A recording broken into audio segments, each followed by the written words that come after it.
Hello, dear boys and girls. Welcome to Story Time with Lily. This is Lily. Today I come with another Christmas story for you. This story called Do Turtles Have Christmas? What do you think? Do turtles have Christmas? Okay, we read it and we understand it. You can read this story on storyberries.com. Are you ready to start? Greg got up that morning the same as always.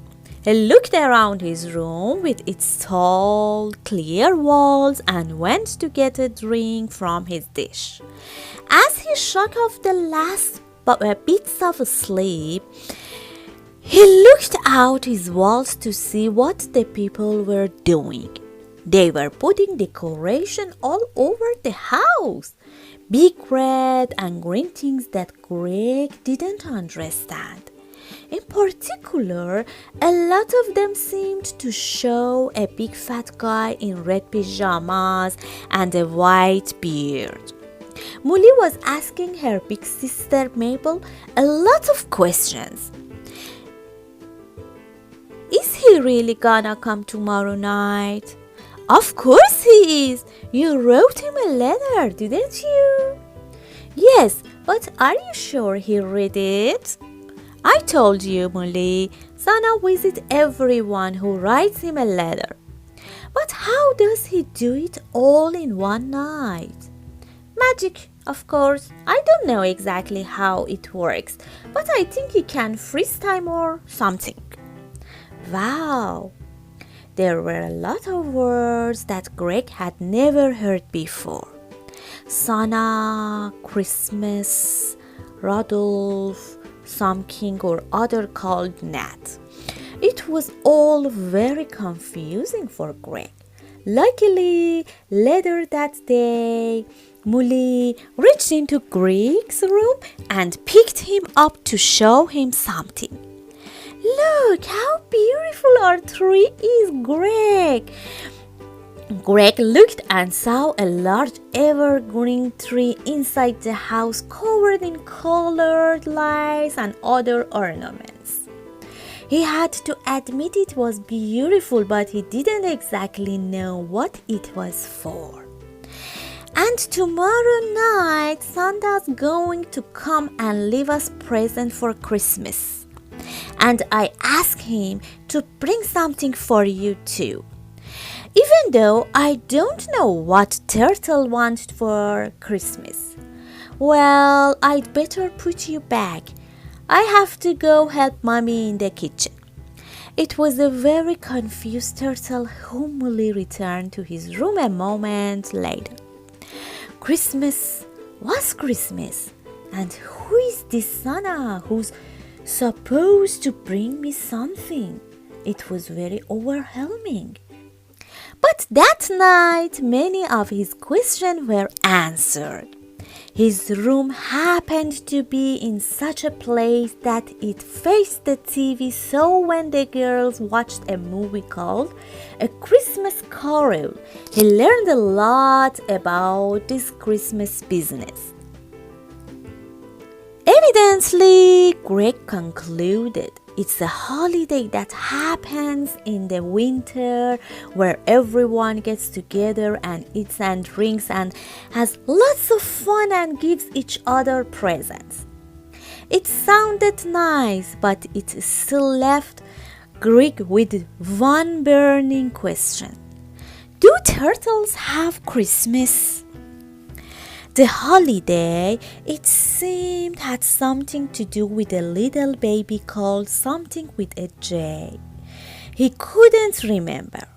But the impression that Greg got was that this Christmas was this baby's birthday. Did you have to know the baby to celebrate? Are turtles allowed to celebrate?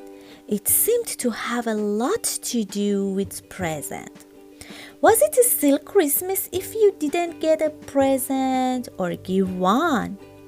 Greg spent much of the night pondering these questions, and the next day, which Molly said was called Christmas Eve, the girls watched some more movie and shows which told Greg a little more about the holiday.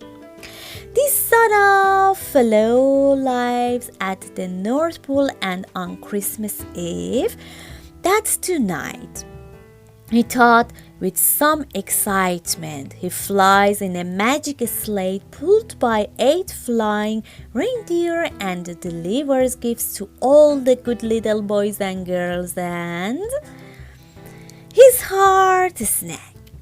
Boys and girls, not turtles.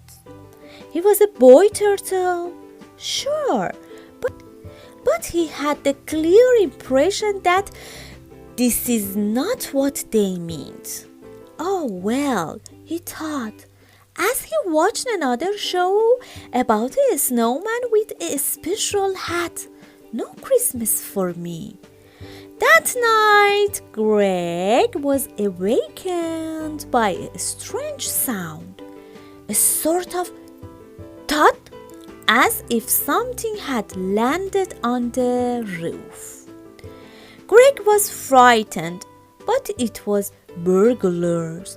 He was ill-equipped to do anything about it except hope and pray that turtles were not valuable on the black market. But then he heard another sound. Bells, very small bells. He remembered from his TV research that Santa's sleigh had bells on and often landed on rooftops. Am I going to get to see Santa Claus? He did. Santa came down the chimney and set about his work, putting package under the tree, eating milk and cookies, filling the stockings. Greg watched him transfixed. The bright smile, the red suit, the white beard. He's just the way I thought he'd be, said Greg to himself. I may not get any presents, but it's enough to get to see him. And then, just as Santa was about to leave, he turned his head in the direction of Greg's room. He looked at the turtle and smiled. Well, hello there, Greg. Well, hello there, Greg, he said as he walked over to him. You don't remember me, do you? Well, you wouldn't, I guess. You were so very small when I brought you here. You see, you were Molly's Christmas present last year, and she asked me to make sure you got a present this year. Don't look so surprised, said Santa, kindly at Greg's reaction. Didn't you know Christmas is for everyone, and you will get a present too, but only if you go right to sleep. Now, rules are rules. If you want your present, you'll just have to wait till morning. Greg shut his eyes obediently and tried to fall asleep. That's better. Now don't open them till tomorrow, and Merry Christmas, Greg. He heard Santa play something inside his room and creep away.